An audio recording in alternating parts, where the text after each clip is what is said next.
Welcome to the world of Dreamside Traveler.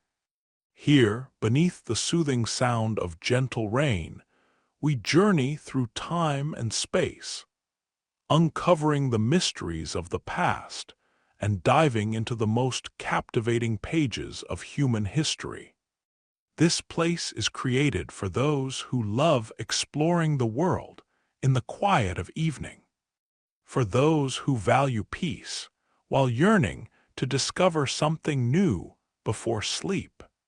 If you enjoy what you're hearing, please give this video a like. It helps other people find our stories. Help us reach our first 1,000 subscribers in our club of nighttime history lovers. And the Dreamside Traveler channel will become your faithful guide to sleep. We're constantly adding new stories for your peaceful evenings. And if you have ideas about which historical topics interest you, or simply want to share your thoughts, leave comments below the video. I'm genuinely curious to know what inspires you. Now close your eyes. Feel this gentle rain outside your window. Allow yourself to relax. Our journey begins right now. Close your eyes and imagine. Soft night in Egypt, the desert air still warm from the day. A pale crescent moon watching as you stand on the sands of Giza. All around you, the world is sleeping, except for 3 silent giants rising from the earth, 3 vast pyramids, each older than almost anything you know. This isn't just a pile of stones. It's the greatest riddle ever built, a message in stone from people who vanished thousands of years ago. Let's take a journey together, not just through time, but through imagination. Tonight, you are a traveler to ancient Egypt, wandering the banks of the Nile at the dawn of civilization. Let's begin with the largest pyramid, built for a pharaoh named Khufu, known to the Greeks as Cheops. Imagine, more than 4,500 years ago, when most of Europe was just wild forests, Egyptians were moving mountains, stone by stone. The Pyramid of Khufu is still one of the most enormous things ever built by human hands. Picture this. You are a young Egyptian, maybe 20 years old, barefoot, with the desert sun burning your shoulders. Toothbrushes haven't been invented yet, so you chew on sweet reeds to clean your teeth. One day you learn your job for the next 2 decades will be to help drag limestone blocks, each one as heavy as a small car, up from distant quarries. That's your life. Block by block, sweat and dust, the shouts of overseers and the sound of chisels. Now try to grasp the scale. The Great Pyramid contains about 2,300,000 stones. Some are as heavy as 80 tons. That's more than a dozen African elephants in a single block. To move just one, you and dozens of your friends would have to pull with ropes, sometimes using sledges made slippery with water. Day after day, season after season, your hands grow calloused, your muscles stronger. How did they do it? This is the question that still haunts scientists and dreamers.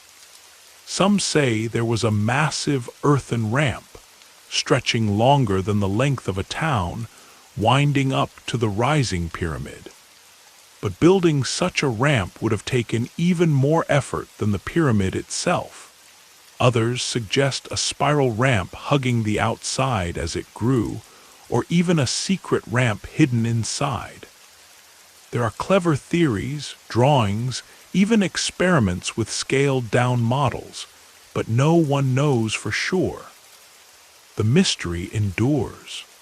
For centuries, people thought the builders were slaves, but today archaeologists know they were likely skilled workers and farmers, respected and fed well for their labor. Many were housed in special villages nearby, cared for by doctors who could even set broken bones. Most worked here during the months when the Nile flooded and their fields were underwater, a kind of ancient off-season project. Let's talk numbers in the way that storytellers do. The pyramid's base is nearly perfectly level, with a difference of only a few centimeters.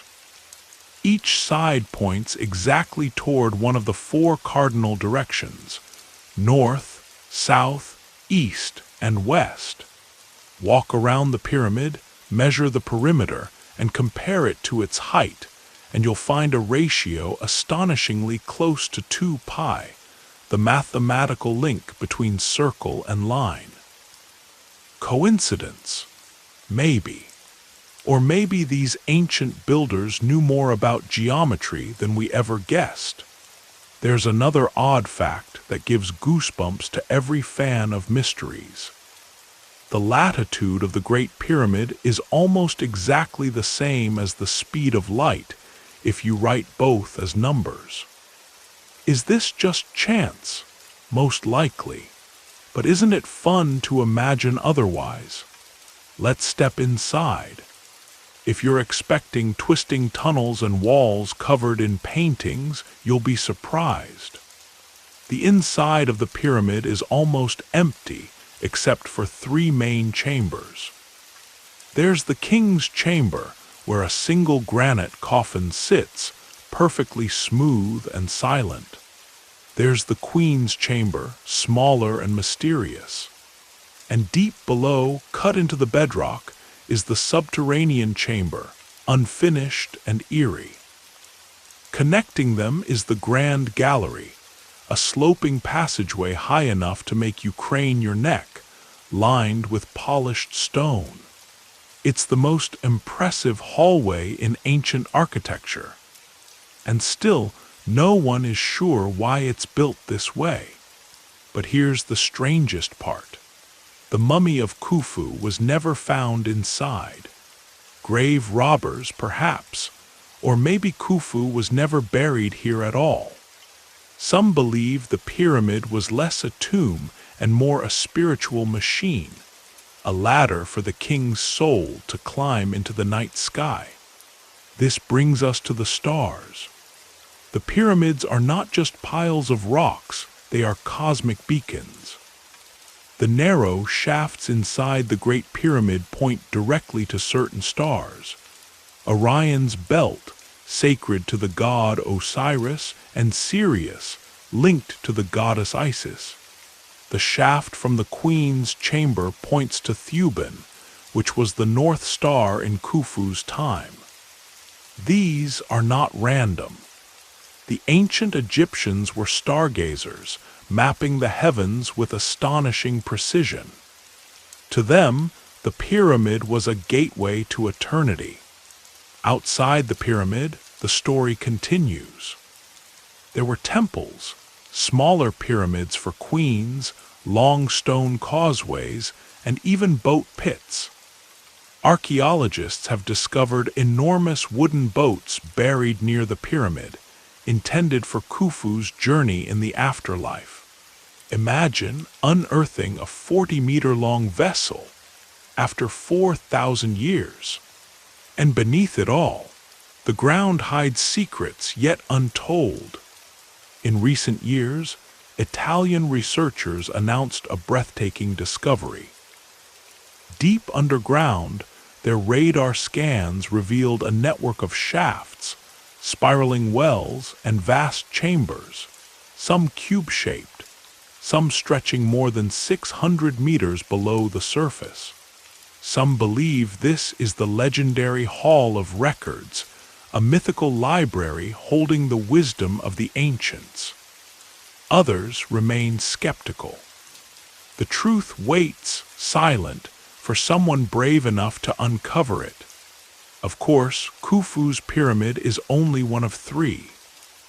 The Pyramid of Khafre, his son, stands nearby, almost as tall.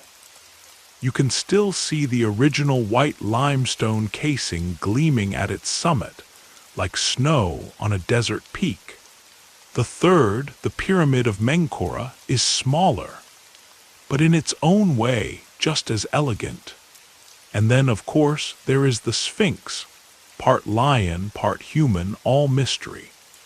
Its weathered face may be Khufu's or Khufu's, or perhaps no one we will ever know. For centuries, the Sphinx lay buried in sand up to its neck, a sleeping guardian beneath the stars. Throughout history, the pyramids have drawn explorers, dreamers, and conquerors. Ancient Greeks carved their names into the stones. Napoleon spent a night inside the pyramid and came out shaken, refusing to speak about what he saw. Modern scientists probe with lasers and cosmic rays, uncovering hidden chambers and voids. But the greatest secrets remain, patiently waiting. So what are the pyramids? Tombs, astronomical calendars, enormous monuments to ego, or messages to the future, proof that humans, ancient or modern, hunger to leave something that outlasts them, something that whispers, "We were here, we mattered, we dared to dream." Tonight, as you drift into sleep, remember the silent giants of Giza. For more than 4,000 years, they have watched the stars, endured storms and stories, and waited for someone, maybe you, to imagine what secrets still lie within.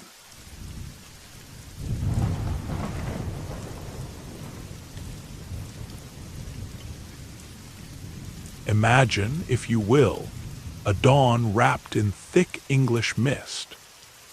The ground is soft under your feet, dew clings to your shoes, and in the distance, an ancient circle of stone rises from the fields like the bones of a forgotten giant.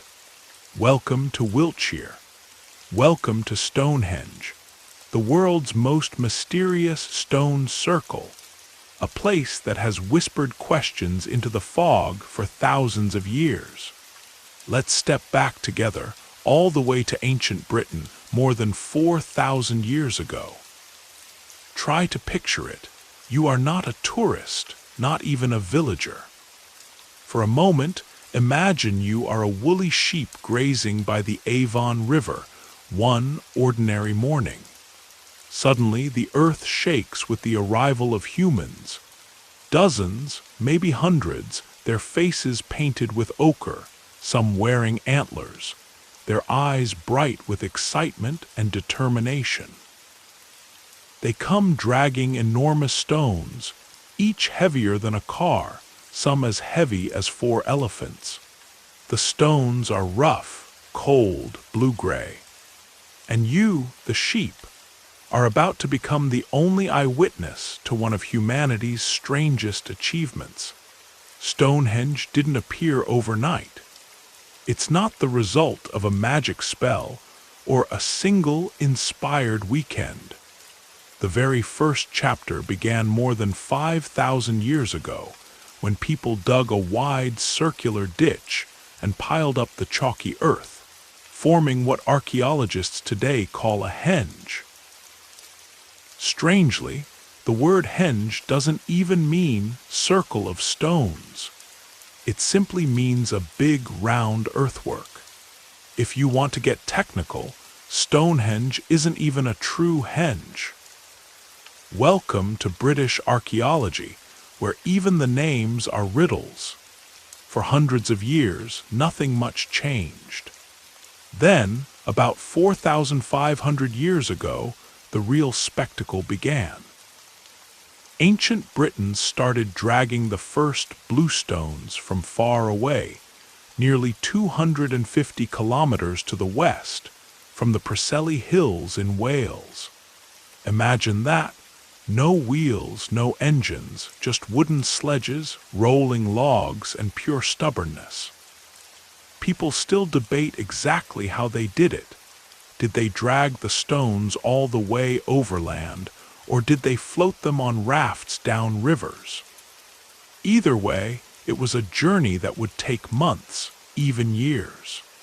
There were no reward medals waiting at the end, just the satisfaction of being part of something extraordinary. Not long after, even larger stones arrived. The Sarsens, some weighing as much as 25 tons each, hauled about 30 kilometers from the north. Imagine pulling one of those across muddy fields, up and down hills, with nothing but ropes, muscle, and a bit of luck with the weather.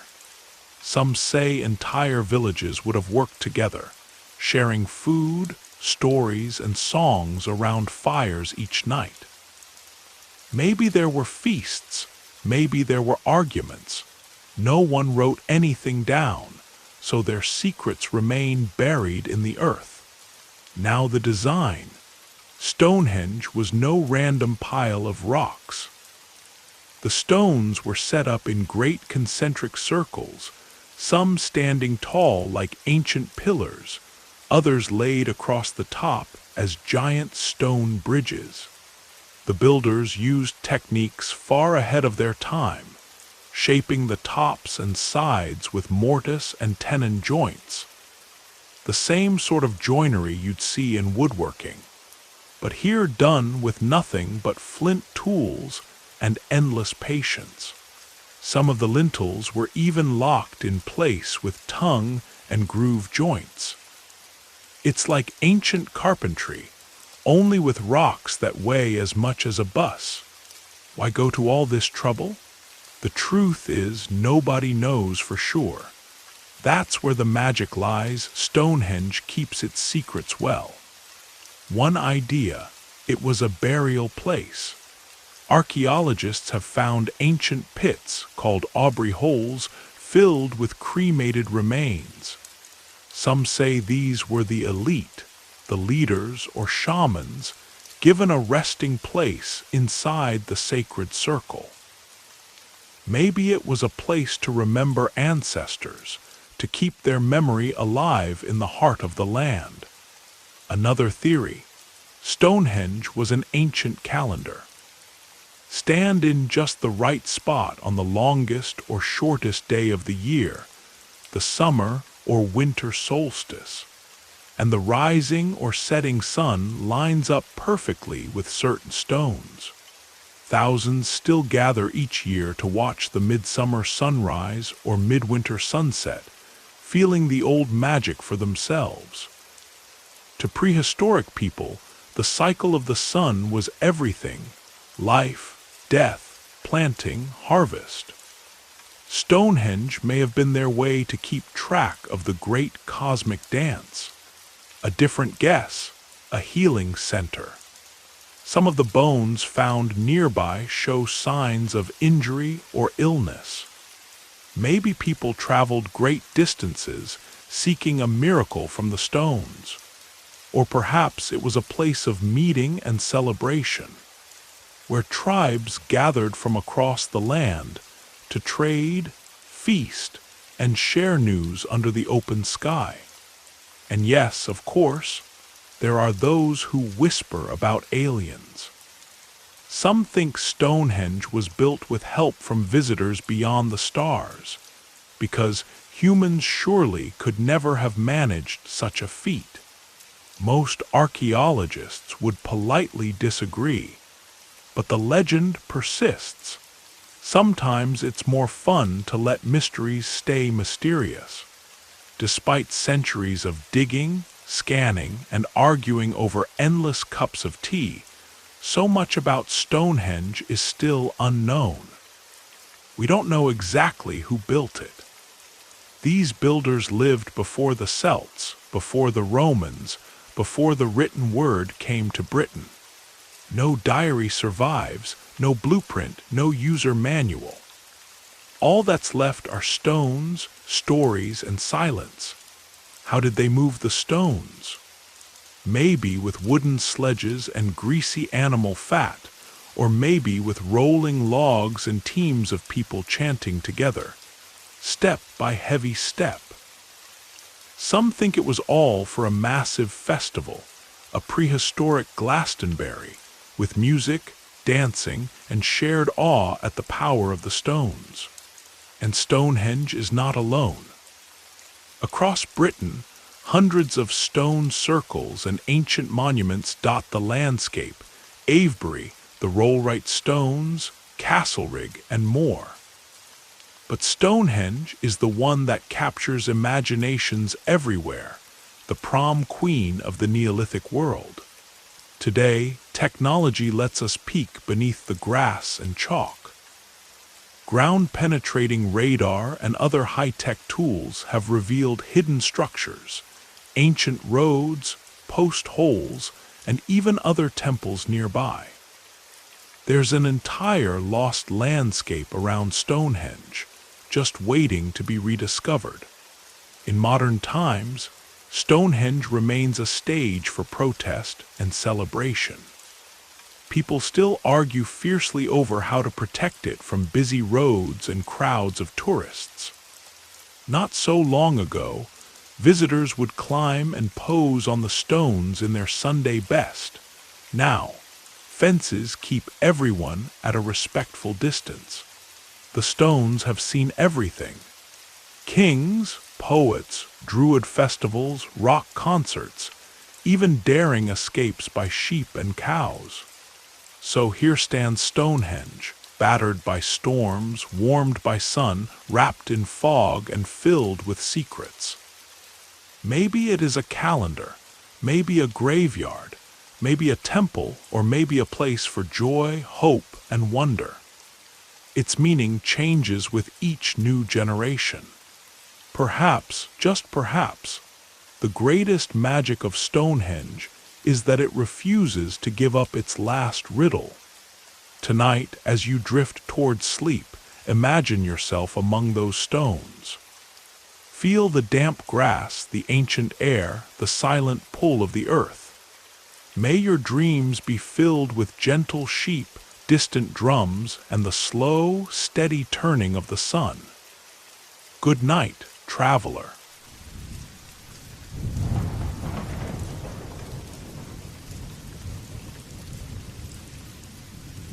Imagine yourself soaring high above a vast desert, sunlight flashing off the cockpit glass, a gentle drone of an old propeller, endless sand and stone stretching below you.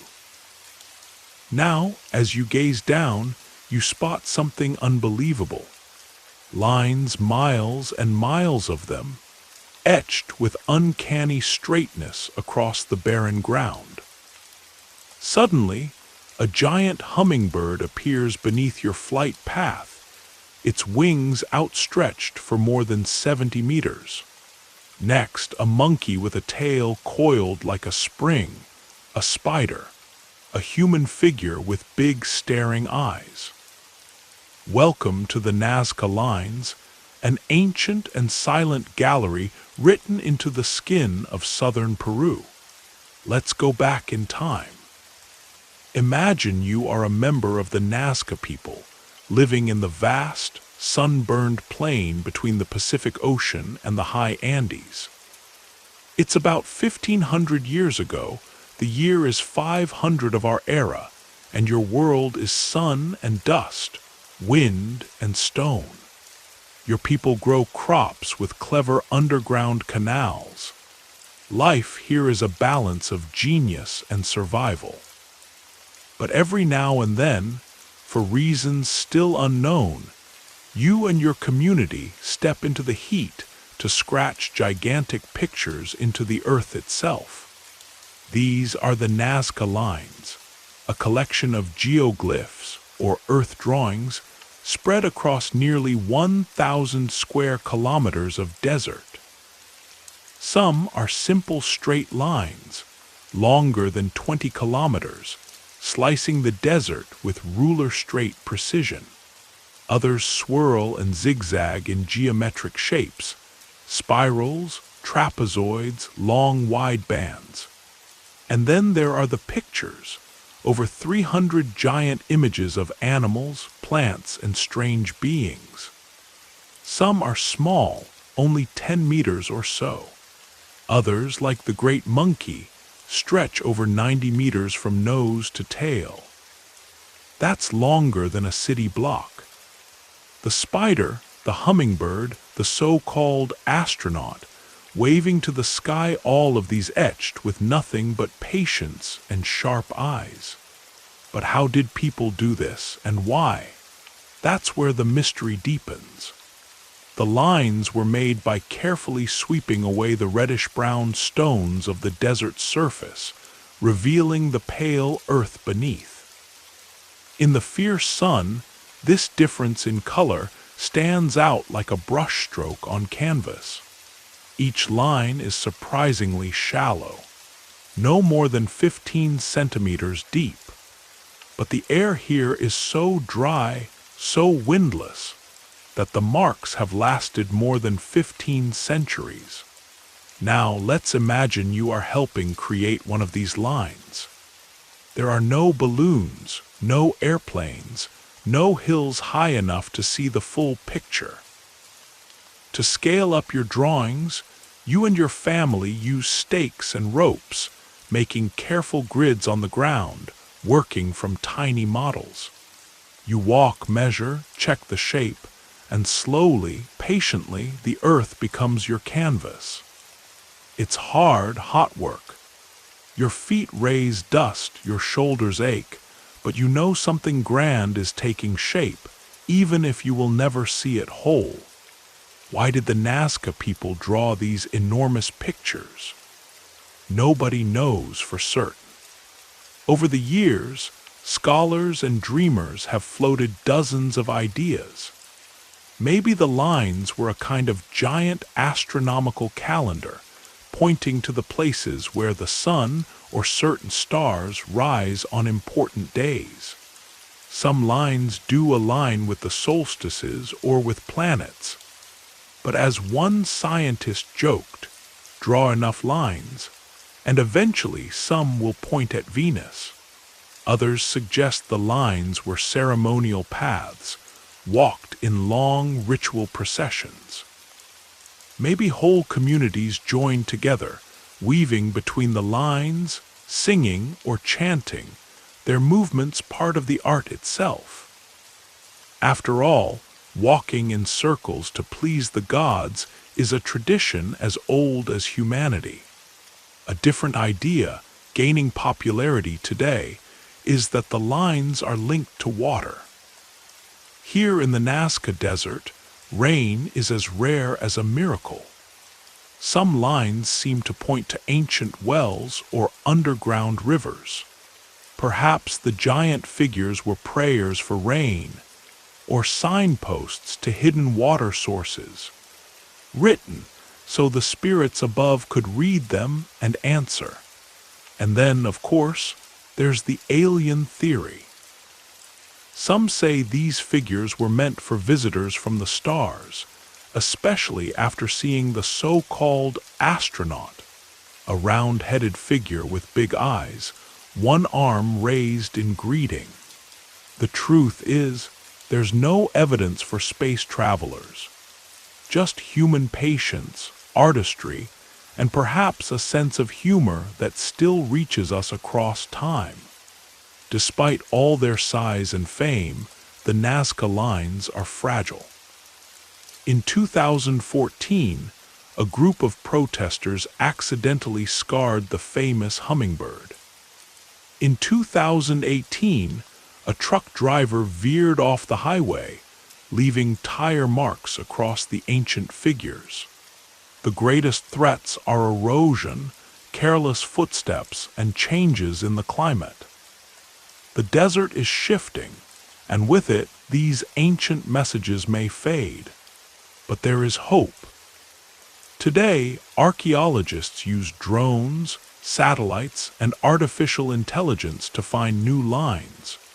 Over 140 fresh geoglyphs discovered in just the past few years, including a dancing figure, a long-tailed cat, and a snake with 2 heads. Technology is giving us a better map of this ancient masterpiece, revealing that the Nazca people were even more creative than we imagined. Yet even as we learn more, the heart of the mystery remains. Why a 90-meter monkey? Why a spider with 8 careful legs and an anatomically correct reproductive organ, visible only under a microscope? Were the lines meant for the gods, for the ancestors, or simply for the joy of making something huge and beautiful in the silence of the desert? Perhaps the answer is simple. The art itself was the ritual, the process of creation was the prayer. Or maybe the lines were a message. We are here. We dream big. That's something every generation can understand. Now, as you drift off to sleep, picture the quiet desert beneath the moon. See, the giant hummingbird stretch its wings across the earth, the monkey dancing in the sand, the endless lines reaching for the horizon. The Nazca Lines ask no questions and offer no explanations. They just endure, mysterious, patient, and beautiful. If you dream of flying tonight, wave back at the ancient figures below and remember, sometimes the greatest stories are written not in books, but in the land itself.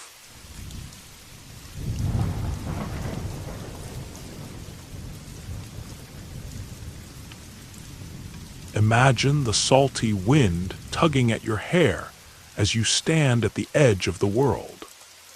On a patch of green land rising out of the endless blue of the Pacific Ocean. This is Rapa Nui, also known as Easter Island, one of the most remote inhabited places on the planet, more than 3,000 kilometers from the nearest continent. Yet here, on this lonely triangle of volcanic earth, nearly 1,000 stone giants keep silent watch. These are the Moai, massive, solemn faces set in stone, gazing forever inland. Picture yourself on a grassy hillside at dawn. The first light catches the ocean and paints the Moai in gold. They stand in rows on great stone platforms called ahu, each with an unreadable, slightly stern expression, almost as if they're judging you or holding onto a secret you'll never quite understand. Let's look closer at these statues. The Moai were carved by the Rapa Nui people between about 1100 and 1500 of our era. Some stand upright, proud and tall. Others lie face down in the grass, half buried, as if they fell while on their way to some ancient ceremony. Most were carved from volcanic tuff, a soft gray stone from the Rana Raraku quarry. Walk through that quarry and you'll see dozens of statues still in progress, some with only heads finished, some with torsos, some barely started, a workshop frozen in time. Moai range from about 2 meters to more than 10 meters tall. The heaviest of all weighs over 80 tons, as much as a full locomotive. No wheels, no cranes, no metal tools, just ropes, wooden sledges, teamwork, and the stubborn determination of the Rapa Nui people. Many Moai once wore puko, cylindrical red stone hats, placed on their heads like ancient crowns. Some believe these topknots marked status or identity, or maybe just the world's first attempt at monumental fashion. But what did the Moai mean? Most scholars agree they were not just art, but powerful symbols, representations of ancestors, chieftains, or mythic heroes, carved to honor their memory and guard the living. The statues face inland, watching over villages, not looking out to sea. They were protectors, believed to hold mana, a kind of spiritual energy. Placing a moai was a sacred act, meant to keep the community safe, healthy, and connected to the spirits of those who came before.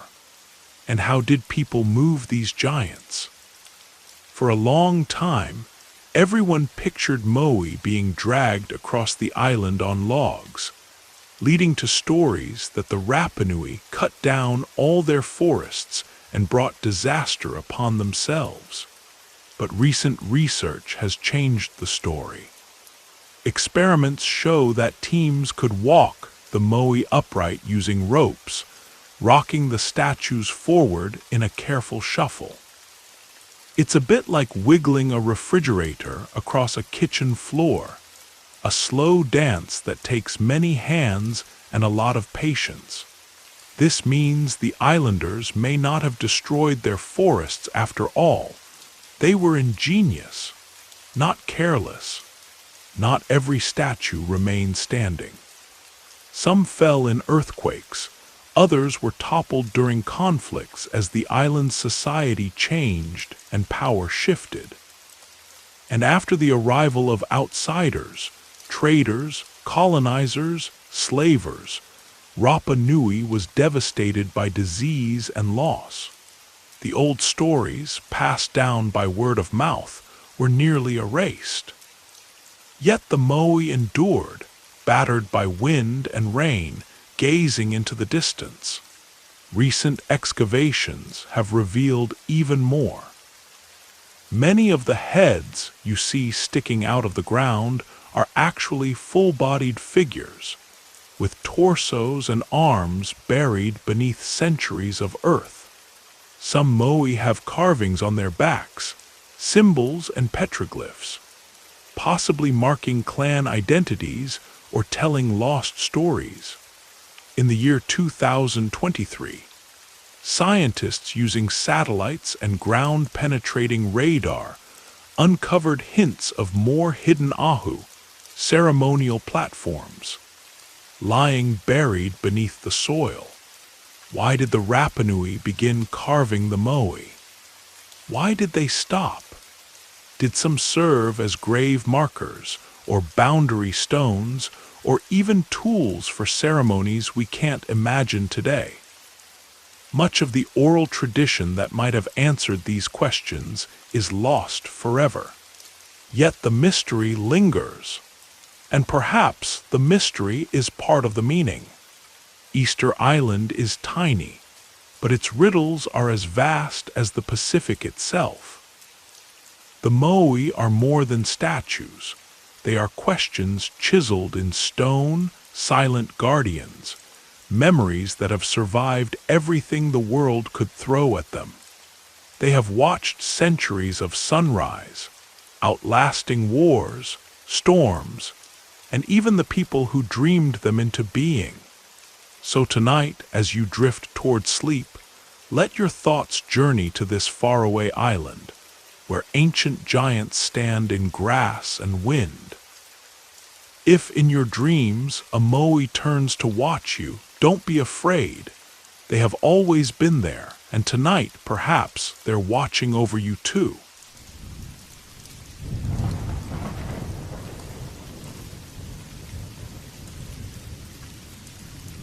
Imagine you are in a quiet library, surrounded by the gentle scent of old paper and the faint rustle of turning pages.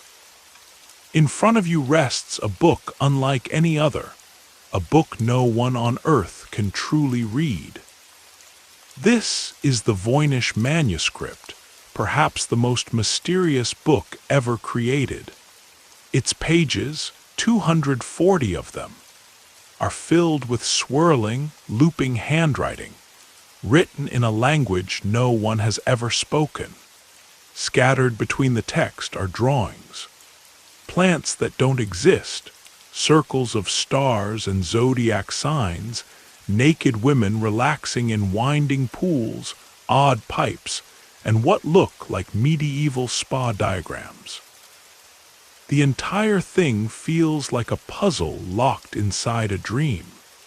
The story of the Voynich Manuscript begins in 1912 in a quiet villa south of Rome. Wilfrid Voynich, a rare book dealer, was sorting through the archives of Jesuit scholars when he found it, a manuscript unlike anything he'd ever seen. It was handwritten on creamy vellum, the drawings weird and wonderful, and not a single word made sense to him or anyone else.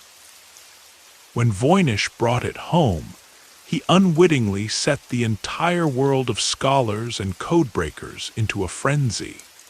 No one knows who wrote the Voynich Manuscript.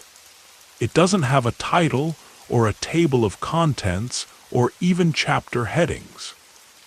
Instead, the book is divided into what seem like sections based on the pictures.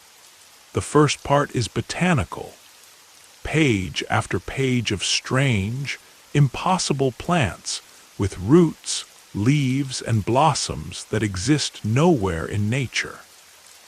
Some look like someone tried to draw a tulip while riding a horse, others like the doodles of a dreamer who had never seen a garden. Next come the astrological pages: stars, zodiac signs, planets, mysterious circular diagrams. The months are written in the same secret script, so if you're hoping to find your horoscope, good luck. Then there's the biological section. Hundreds of tiny women, all naked, bathing in twisting green tubes and basins, as if having a group spa day in another dimension. There's a pharmaceutical section, with drawings of jars, roots, and what might be recipes for potions or remedies. Finally, there are pure text pages, endless looping script, line after line, perfect and patient and unreadable. Who could have created such a book? Some believe it was a secret project by a medieval monk or an early scientist, encoding precious knowledge so only the wise could understand. Others say it was a clever fake, made to sell to a wealthy collector, but making up a whole new language, complete with grammar and repetition, across 240 pages is a huge effort for a prank. Some suggest it was written by a woman or an alchemist or even an alien. Roger Bacon, a 13th century English philosopher, is sometimes mentioned, but modern tests show the parchment was made between 1404 and 1438, after his time. What about Wilfrid Voynich himself? Did he fake it to make a splash? Maybe. But again, it would have taken years of planning and a level of patience almost impossible to imagine. The script of the Voynich Manuscript is one of a kind. It flows from left to right, forming words and phrases that look real but have never been matched to any known language, ancient or modern. Some researchers think it's a code, others say it's a made-up tongue. Computer analysis shows patterns like a real language, but no one can crack it. Some say it's glossolalia, language created in a trance.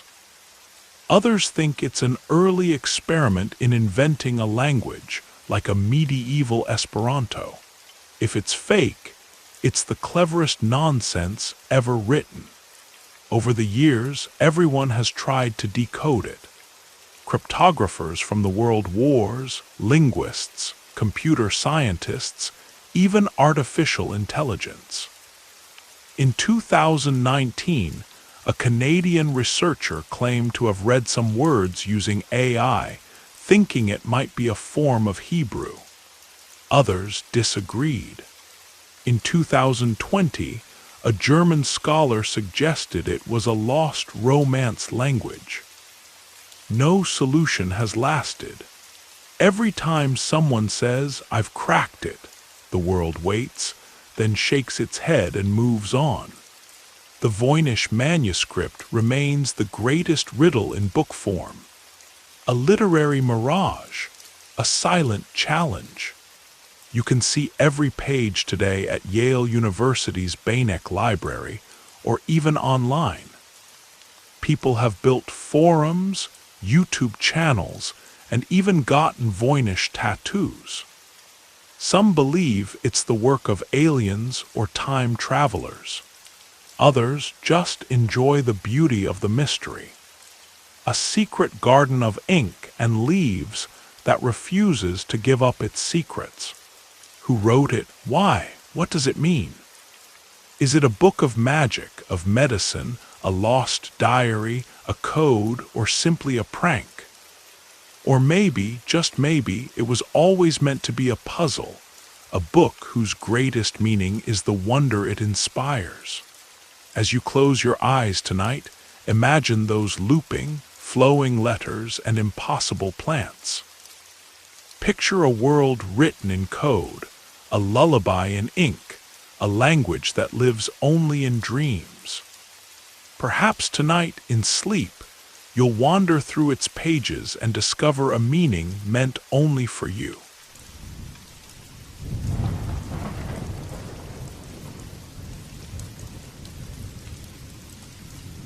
Imagine sinking beneath clear blue waves off the coast of a tiny Greek island. There, in the hushed world of sand and shipwrecks, you spot a crusty lump of bronze and wood, nothing that would catch your eye, unless you knew you were looking at a miracle of ancient invention. This is Antikythera, the place where, in the year 1901, a team of Greek sponge divers surfaced with one of the most extraordinary finds in history. Not gold, not jewels. A mysterious mechanism, its gears frozen by time, barnacles, and mystery. For decades, no one understood what this lump really was. But inside, hidden from view, were rows of tiny bronze gears, dozens of them, cut with incredible precision. Too advanced for ancient times, too clever to be dismissed as simple machinery. What these divers had found was the Antikythera Mechanism, a hand-powered computer from the ancient Greek world. Built more than 2,000 years ago, it could do what even many clocks and tools of the 18th century could not. Imagine a box, no bigger than a shoebox, packed with over 30 bronze gears. Turn a crank on the side, and needles on the front and back rotate in slow, deliberate circles. The dials show you the position of the sun and moon, the phases of the moon, even the movements of 5 known planets: Mercury, Venus, Mars, Jupiter, and Saturn. There are dials for the dates of eclipses, another for the ancient Olympic Games. It's a cosmic calendar and a mechanical wonder, centuries ahead of its time. The Antikythera Mechanism was found in a shipwreck about 45 meters under the sea, near the island that gives it its name. The ship was likely Roman, packed with treasures from the Greek world, statues, amphorae, lost works of art, when it sank sometime in the 1st century before our era. The mechanism was forgotten, left in a museum, until an archaeologist named Valerio Stais in 1902 noticed the gear teeth inside the corroded mass. Fast forward to the 21st century. Using X-ray scans and high-resolution imaging, researchers have peered inside the device, revealing a world of triangular teeth, delicate axles, Greek inscriptions, and layer upon layer of engineering genius. The mechanism tracked the metonic cycle, a period of 19 years after which lunar phases repeat on the same days. It modeled the Saros cycle, about 18 years long, used to predict eclipses. It even simulated the moon's wobbly orbit with a pin-and slot mechanism. And one dial kept track of the Olympic Games, which were a very big deal in ancient Greece. Who made this marvel? No one knows for sure. Some think it was built on the island of Rhodes, home to legendary engineers and astronomers. The city was filled with scholars like Hipparchus, whose ideas may have inspired the device. Others wonder if Archimedes himself, or one of his followers, could have designed it. Whoever made it was a true genius, a craftsman who combined math, astronomy, and artistry in a single box. The Antikythera Mechanism has changed what we know about ancient technology. Before its discovery, no one guessed that the Greeks could make such precise, complicated machines. For 2,000 years, the knowledge was lost. No copies, no manuals, nothing but this single artifact, hidden in the sea. In recent years, researchers have rebuilt parts of the mechanism, decoding Greek inscriptions and reconstructing its many dials. In 2021, scientists at University College London revealed a new model of the front display, showing how all the planets moved together, just as they were seen in the sky. Some dials even used color coding to warn of eclipses. Imagine a clock that could warn you when the sun would disappear. The shipwreck where it was found may still hold more pieces, waiting to be discovered by underwater robots. Was this machine unique, or were there others? Did it change the lives of sailors and scholars, or was it lost too soon to become famous in its own time? We may never know. What the Antikythera Mechanism does show us is the spirit of curiosity. Long ago, people looked at the stars, wondered about the patterns, and built a device to understand the heavens, wheels within wheels, bronze and gears. It's a whisper from the past, a reminder that humans have always dreamed big and tried to bring the sky down to earth. So tonight, as you drift off, picture the stars spinning in ancient bronze, the quiet tick of gears under the sea, and the bright minds who looked up and decided to build the universe in a box. May your dreams be filled with wonder and the gentle turning of the stars.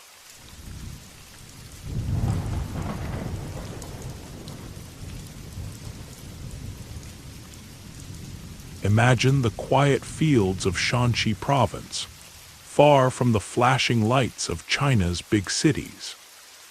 Beneath these fields, in the dust and silence, an army was hidden for over 2,000 years, a silent legion, built not of flesh and blood, but of clay and fire. Tonight, let's travel to the world of the Terracotta Warriors. It's the spring of 1974. A group of farmers are digging a well outside the city of Xi'an. The land is dry, their tools clink against something hard. They expect a pot, maybe an old jar. But instead, out of the earth stares a life-sized clay face, calm and unblinking, as if waiting for centuries to be found. They keep digging, and soon discover it is not just one figure, an entire army lined up in formation, ready to march into eternity. This army was created for Qin Shi Huang, the first emperor of a united China.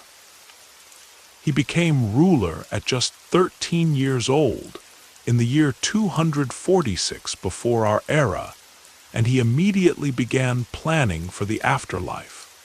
For the emperor, death was not an end. It was a continuation of rule, requiring a kingdom beneath the earth as grand as the one above. The Terracotta Warriors are only one part of a burial complex that stretches for almost 100 square kilometers. There are thousands of soldiers, archers, chariots, and horses, arranged in perfect battle order. Each figure is made of terracotta, a fired clay that is both sturdy and elegant. They stand between 1.73 meters and 1.91 meters tall, life-sized, and uncannily realistic. No two faces are exactly the same. Some have high cheekbones, others bushy eyebrows or delicate mustaches. Officers wear heavy armor, foot soldiers tunics and sandals. Horses rear next to wooden chariots that have long since decayed. Their ceramic reins are still clutched tight. The details are astonishing. The warriors were made in parts, torsos, legs, arms, and heads sculpted separately, then assembled and finished with fine detail. Originally, they were painted in bright colors, reds, blues, greens, that have faded or vanished over the centuries, some disappearing in minutes after being unearthed. Each hairstyle, each piece of armor, even the lines on their palms and fingernails, were sculpted to match the rank and personality of the figure. The army is only the beginning. The emperor's own tomb lies under a great earthen mound nearby, a place still sealed, untouched for more than 2 millennia. Ancient records speak of rivers of mercury flowing through an underground palace, a ceiling decorated with pearls to represent the night sky, and deadly crossbows set to fire at intruders. Scientists have detected high mercury levels in the soil, but the tomb remains undisturbed, out of respect and fear of damaging what cannot be replaced. It is one of the last great unopened mysteries of the ancient world. Over the years, archaeologists have uncovered more than 8,000 figures, not just warriors, but also officials, acrobats, musicians, and even waterfowl. The emperor wanted company, entertainment, and perhaps breakfast in the afterlife. It is believed that over 700,000 workers, craftsmen, artists, laborers, and prisoners built the entire underground kingdom. Master potters from every region were called to the capital, their unique styles blending into a work of collective genius. Most remarkable, the terracotta army was built in secret. Nothing about it appears in official records from the time. It was never meant for the living. Many of the laborers may have been buried with the project to keep its secrets hidden forever. New discoveries are still being made. In 2022, larger statues of generals with unique armor were found. In 2024, scanning technology revealed a corridor leading toward the sealed tomb, perhaps filled with more warriors or booby traps. Archaeologists now use nanotechnology and lasers to clean and preserve the fragile pigments, and digital models help us imagine how the whole army once looked. A blaze of color and metal, banners fluttering, torches burning low. The Terracotta Warriors are not just China's treasure, they are a wonder for the world. Millions come to gaze into the eyes of ancient soldiers, to feel the ambition and devotion frozen in clay. Emperor Qin Shi Huang's reign was harsh, unifying, and ambitious. He standardized writing, currency, and weights, built roads and walls, and left behind a message to the ages. I ruled, I prepared, I endure. We do not know how many more secrets lie beneath the soil. We do not know if the emperor's tomb will ever be opened, or what it truly contains. We may never hear the songs of the musicians, or know the final thoughts of those who shaped faces from earth. But the terracotta army remains, a silent testament to power, belief, and the human wish to live forever. So tonight, as you fall asleep, imagine painted warriors standing guard under torchlight, silent corridors echoing with ancient footsteps, and the sense of something wondrous just beneath the surface. The army is still there, waiting, sentinels of the unknown, soldiers made of silence but always speaking.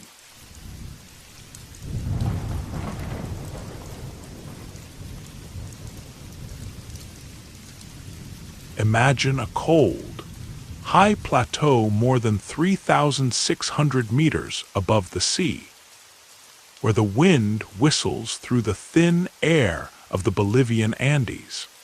Here, scattered under the open sky, lie stones unlike any you have ever seen, gigantic blocks, carved with a precision that seems almost impossible. Welcome to Pumapunku, the door of the Puma, a site whose stones have left archaeologists both amazed and baffled for generations. Pumapunku is part of the ancient city of Tiwanaku, which flourished centuries before the Inca ever rose to power. This plateau, often bright with high-altitude sun and swept by icy winds, was once the spiritual and political heart of the Tiwanaku people. Their civilization was sophisticated. They built canals for water, created raised fields for crops, and traded with distant neighbors. But the stones of Pumapunku, these are their true masterpiece. What you find here are not simple ruins, but evidence of deliberate design. Massive red sandstone and gray andesite blocks, some weighing more than 100 metric tons. Some are shaped into perfect right angles, with sharp grooves and smooth surfaces that look like they were cut by machines. Though all this was done by hand over 1,000 years ago. Many stones have L-shaped cuts, tiny channels less than a millimeter wide, and perfectly bored holes, as if created for puzzle pieces that could snap into place. How did the people of Tiwanaku achieve such feats? Archaeologists date the construction of Pumapunku between 500 and 1000 of our era, during the golden age of their culture. The largest stones were quarried over 10 kilometers away and dragged across rough land without roads or wheels.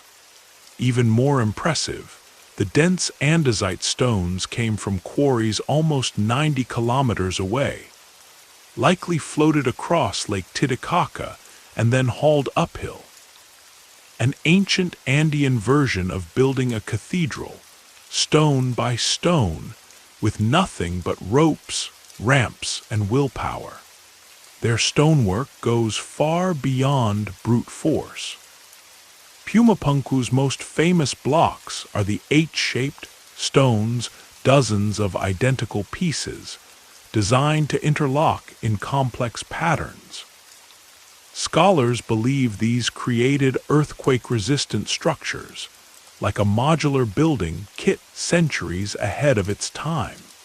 Some cuts are so exact that modern engineers have struggled to reproduce them with hand tools alone. How did the Tiwanaku achieve this? One theory says hours of grinding with copper chisels, sand, and water. Another wonders if they used tools or techniques now lost, maybe secrets of stone working passed down by generations. now vanished. Some dreamers even suggest the Tiwanaku used sound or vibration to move stones, but no evidence supports this. There are always whispers of aliens, because if ancient humans did something extraordinary, some people can't accept they did it themselves. But the truth is, the Tiwanaku were brilliant. To them, Pumapunku was sacred. The site's layout may have matched the path of the sun or the stars. Local legends say the god Viracocha emerged from Lake Titicaca, close to the site, and brought forth the sun, the moon, and humanity. Pumapunku may have been a ceremonial platform, a stage for rituals and processions, a symbolic doorway between worlds. And then, suddenly, work stopped. Unfinished stones lie where they were last left, as if dropped in haste. Some say earthquakes, others speak of drought or political crisis. Whatever happened, Pumapunku was left incomplete, a grand blueprint frozen in time. Modern archaeologists have turned high-tech tools on the site. Three-dimensional laser scans reveal micrometer-level accuracy. Soil studies hint at deep terracing and hidden foundations, suggesting what we see is only part of the story. No written records remain, no construction plans, no clear explanation. Just the stones, silent and mysterious. Some believe Pumapunku once held a multi-story building, or was connected to underground chambers yet to be explored. The secrets may still lie just beneath the dust. Was it a monument to the gods, a place for the dead, a message to the future? We may never know. What we do know is this: Pumapunku was not an accident. Its stones are a message in the language of geometry, engineering, and devotion. A sign that, high in the mountains, people once dreamed in stone. Tonight, as you drift toward sleep, let your thoughts wander the sacred plateaus, feel the cold mountain wind, and imagine the hands that shaped puzzle pieces from living rock. The stones of Pumapunku remain massive, masterful, mysterious. A quiet puzzle that reminds us that wonder is as old as humanity itself.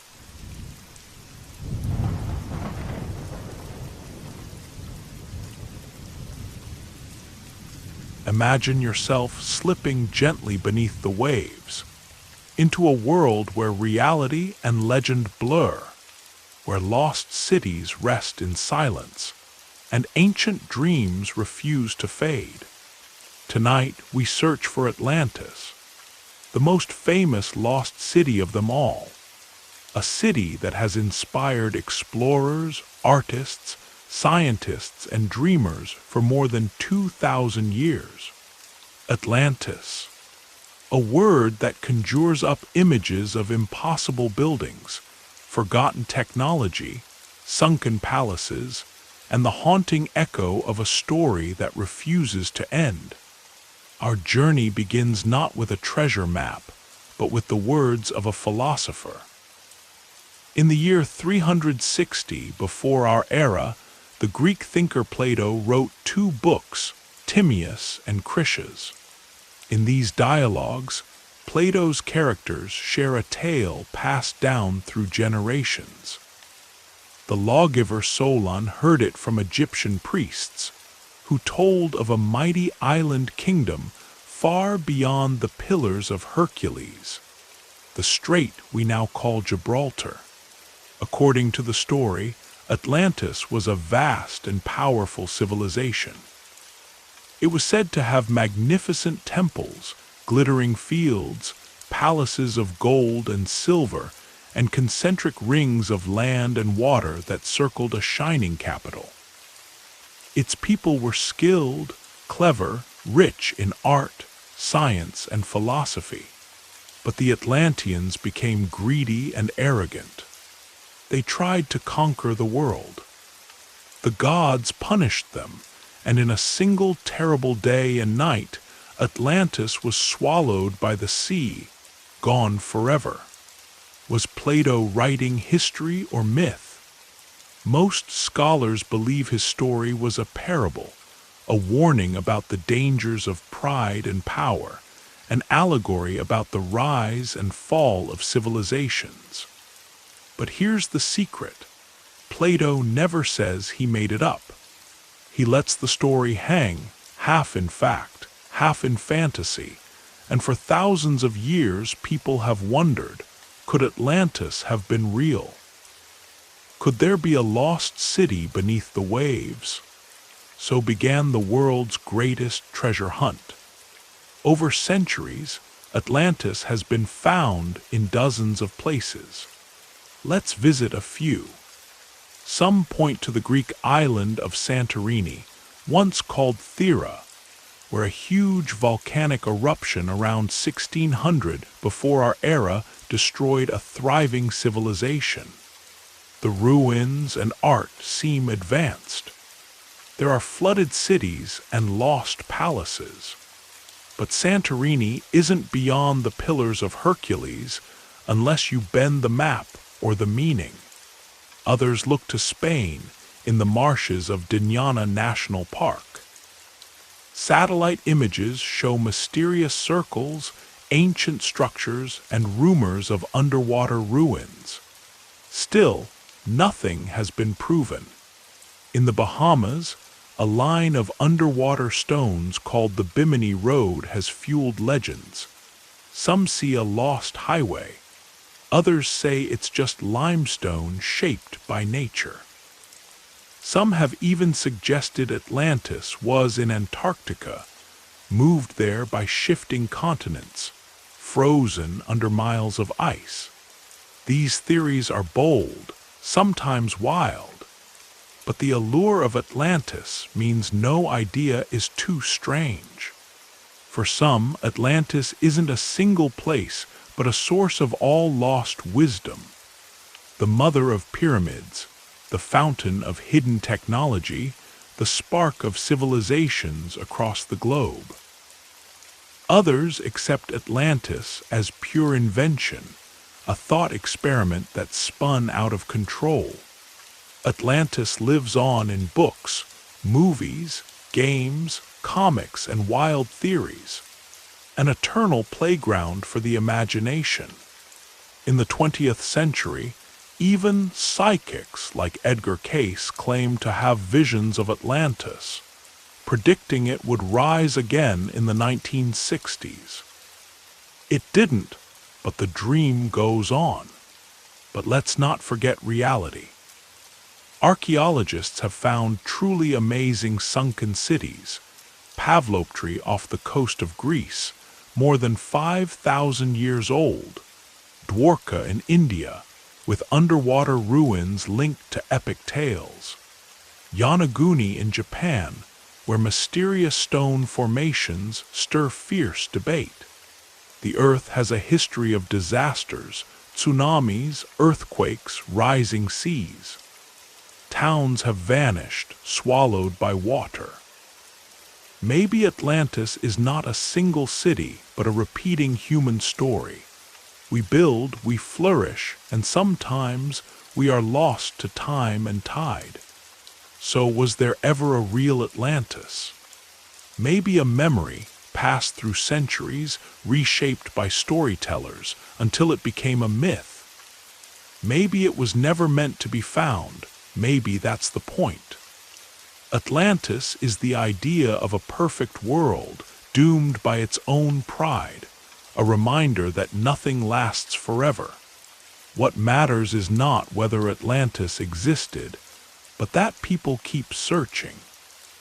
It's the endless maps in dusty books, the divers sweeping the ocean floor, the stories shared across generations. Atlantis is a mirror for us, a hope, a warning, a reminder of our longing for lost golden ages and second chances. So tonight, as you drift to sleep, let your thoughts wander west of Gibraltar, past the Pillars of Hercules, into the deep blue mystery where a city might have once shone, or might still lie waiting.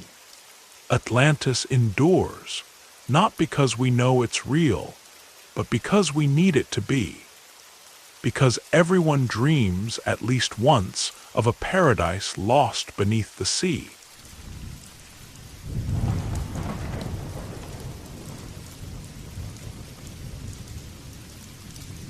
Imagine stepping into the cool darkness of a stone corridor, golden sunlight behind you, torchlight flickering on ancient walls.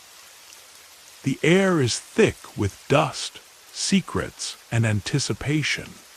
Tonight, you journey to the heart of one of archaeology's greatest stories, the Tomb of Tutankhamun, the boy king whose golden mask became a symbol of ancient Egypt and whose resting place changed history.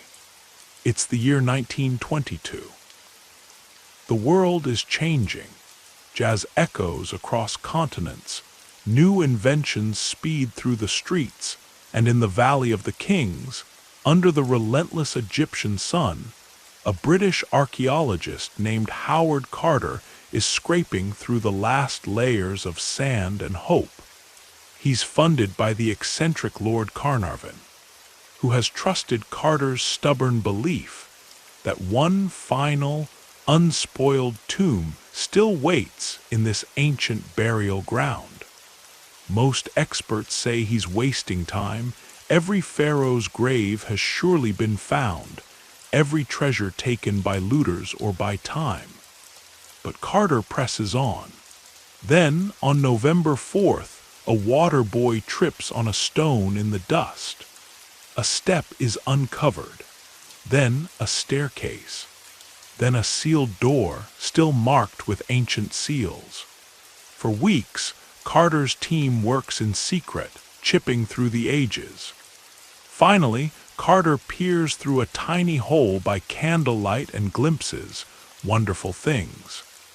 The world will never be the same.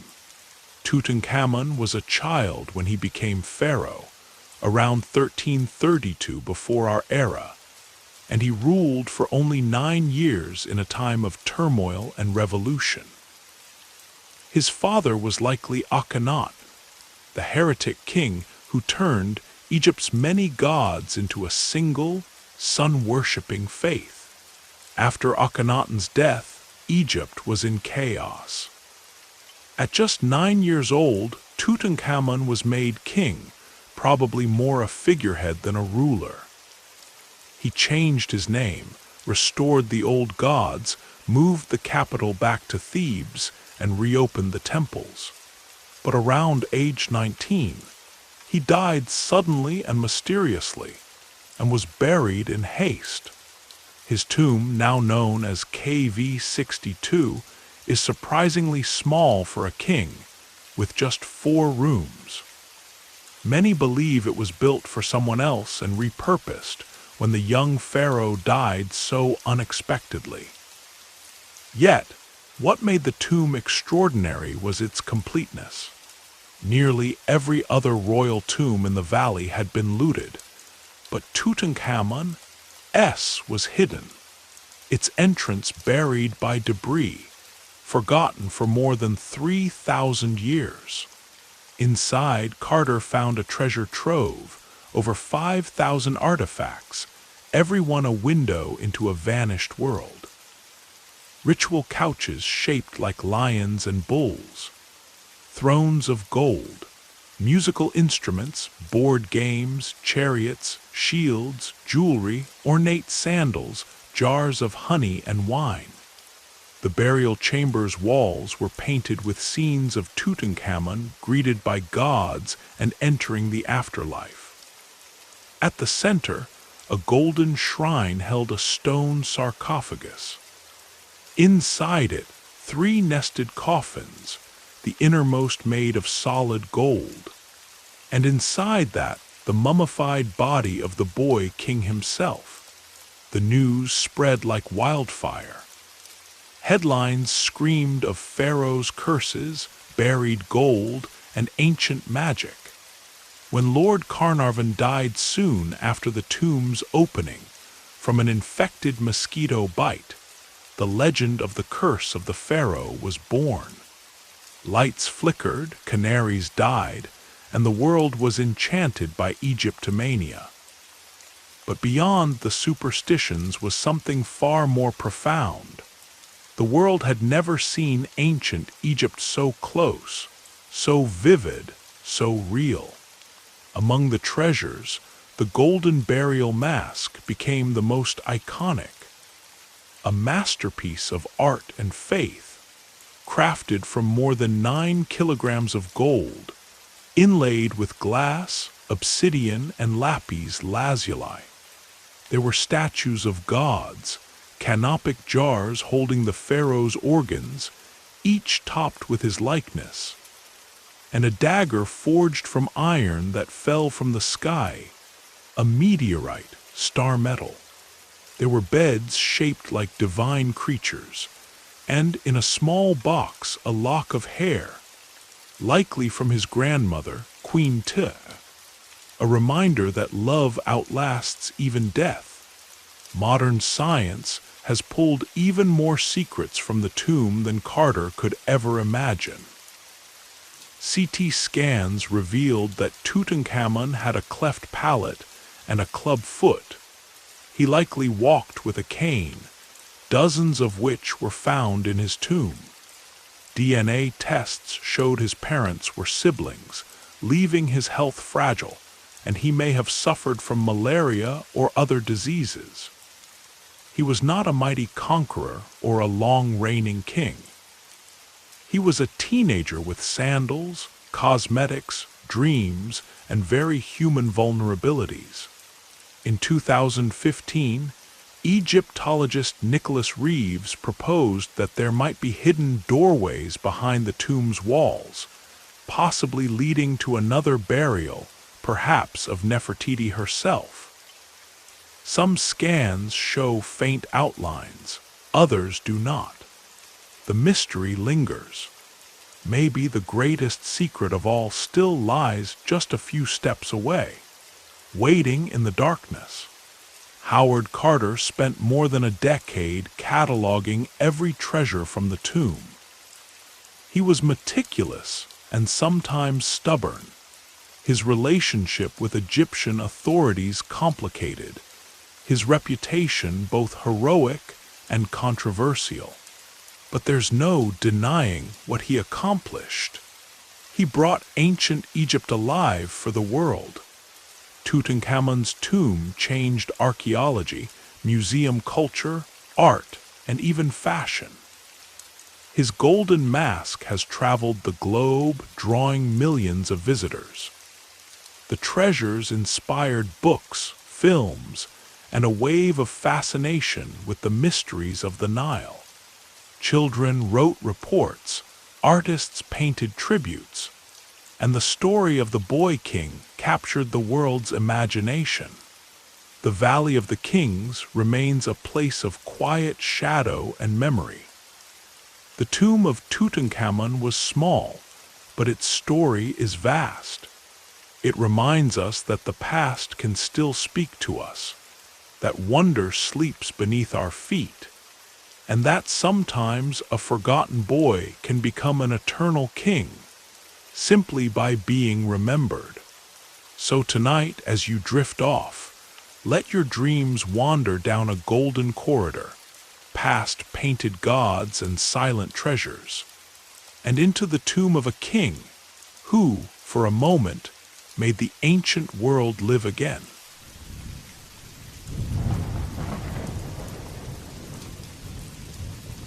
Imagine standing on the coast of ancient Greece, where the land meets the sparkling waters of the Gulf of Corinth. The sun sets behind distant hills, painting the sea in gold, and somewhere beneath your feet, lost in layers of earth and time, sleeps a city called Helike, a real-life Atlantis, drowned not by legend, but by disaster and silence. Helike's story begins more than 3,000 years ago, in the second millennium before our era. The city grew on fertile plains in the region of Achaea, tucked between gentle hills and the restless sea. Its location brought trade, power, and cultural riches. By the 5th century before our era, Helike was not just another coastal town. It was the capital of the Achaean League, a federation of cities that shaped politics, commerce, and culture across Greece. The people of Helike worshipped Poseidon Helikonios, their own powerful version of the god of the sea. Their temple was famed throughout the Greek world. Pilgrims traveled for days to visit, traders brought goods from distant lands, and stories flowed through the city like fresh water. Helike minted its own coins, decorated with Poseidon's trident, small tokens that journeyed far beyond Greece, proof of the city's influence. Some legends even claim that Helike's people helped found the city of Sybaris in Italy, a place later known for its immense wealth and luxury. For centuries, Helike shone like a beacon. But then, in the winter of the year 373 before our era, everything changed. Ancient writers say the disaster came without warning. The earth shook violently in the night, cracking open the ground. Houses collapsed, temples tumbled, and terrified voices filled the darkness. Then, almost at once, a towering wave, an unstoppable tsunami, swept in from the sea. Water rushed over the city, drowning buildings, fields, and dreams. By dawn, Helike was gone, not damaged, not battered, erased. Neighbors hurried to help, but found only silence and sea. Fishermen claimed their nets caught on ruined buildings beneath the waves. Travelers whispered they could still glimpse rooftops under the water on clear days. Helike became a story, a warning, a punishment for arrogance, a sign that the gods watch closely. But the memory of Helike did not vanish. Philosophers and geographers wrote about its fate. The Roman traveler Pausanias visited the region centuries later and recorded local tales of the lost city. Some historians believe that Helike's destruction inspired Plato's account of Atlantis, a shining city lost to hubris and the sea. Unlike Atlantis, Helike was always rooted in fact, buried, not just in imagination, but in the earth itself. For almost 2,400 years, Helike slept under layers of mud, legend, and hope. Many assumed it had slipped into the Gulf forever. Explorers searched the waters, diving for ruins, but returned with only sand and disappointment. Then, in the early 1990s, a new approach brought Helike back to light. Greek archaeologist Dora Katsanapoulou and oceanographer Stephen Soter wondered if the city might not be underwater, but buried inland, beneath the silt and fields left by ancient floods. They turned to seismic maps, soil studies, and local stories. Less than 8 kilometers from today's shore, they began to dig. Layer by layer, Helike awoke. Pottery, tools, and coins bearing Poseidon's trident emerged. Streets paved in neat grids, workshops and wells, the foundations of homes, all evidence of a bustling city, alive with laughter, work, and ritual.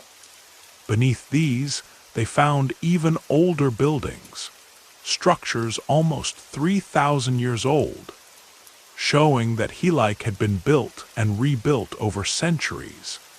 each layer a page in the book of time. Geologists confirmed what the ancient writers had described.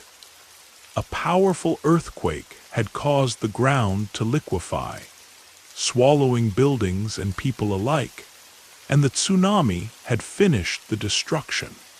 Over the years, the Selinus River deposited silt, and the coast retreated, transforming the seabed into farmland. Helike, once a legend, had become an archaeological site hidden just under the fields. Helike's story is more than a tragedy. It's a window into how myth and memory shape our understanding of the past. It shows how a real event can become a story can become a warning, and how sometimes, centuries later, we can find the truth again. Its rediscovery taught archaeologists to look beyond the obvious, to question where the sea ends and the land begins, and to remember that myths can sometimes hold a kernel of history. There is much we still do not know. How many people died that night?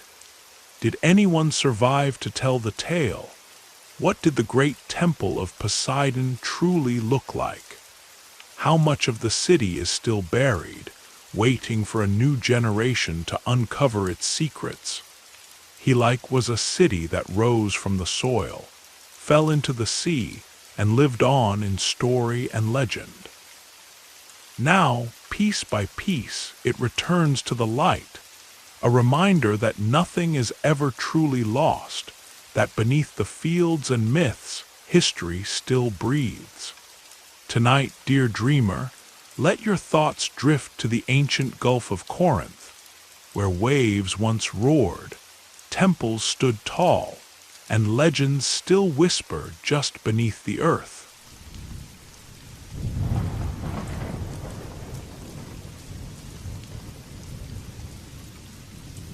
Imagine standing on a sun-baked hill in southeastern Turkey, gazing out over fields of wheat and stone.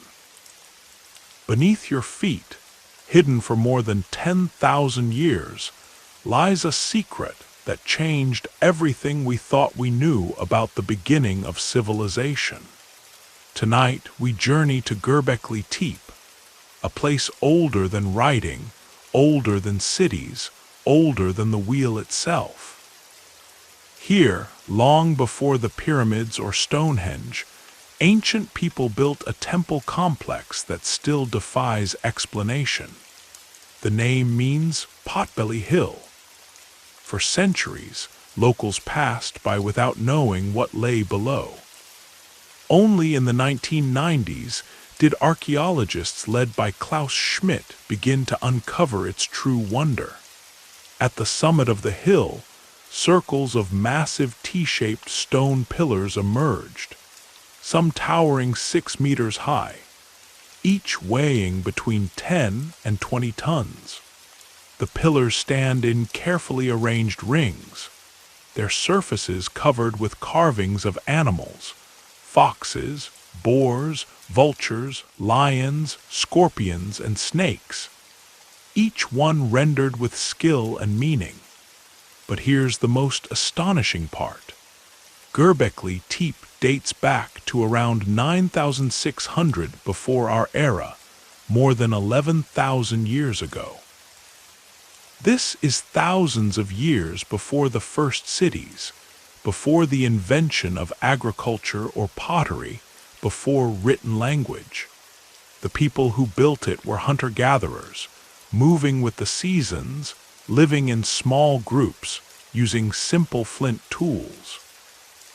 Yet, together, they shaped and raised these monoliths, designed in circles as wide as 20 meters, built with intention and purpose.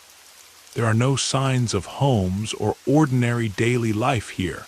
No hearths, no trash pits, no storage rooms. Göbekli Tepe was not a village, but a place for gathering, ceremony, and probably sacred ritual. It is the oldest known temple complex in the world. Some pillars have human arms carved along their sides, suggesting that they represent stylized ancestors, deities, or guardians. Other carvings show animals not commonly hunted, perhaps creatures of myth or symbols of power and belief. How was it built? The answer is still a mystery. Shaping and moving stones this large would have required not just muscle, but planning, organization, and the work of hundreds of people. There were planners, artisans, laborers, and spiritual leaders. Some scholars believe that gathering for such immense communal projects was the very thing that brought people together, and maybe even led to the invention of agriculture. In other words, perhaps it was belief that created civilization, not the other way around. The carvings at Göbekli Tepe are haunting.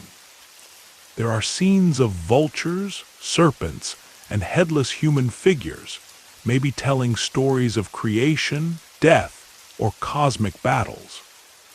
Some researchers think the site was aligned to track stars or solstices, making it possibly humanity's first observatory. But with no written records, no oral tradition, and only a fraction of the site excavated, most of its story remains in silence. Around 8,000 before our era, the builders filled in their own temples, burying them carefully, ring by ring, with soil, stones, animal bones, and tools. Why? We do not know. Was it a final ritual, a way of closing an era, or a response to change or crisis?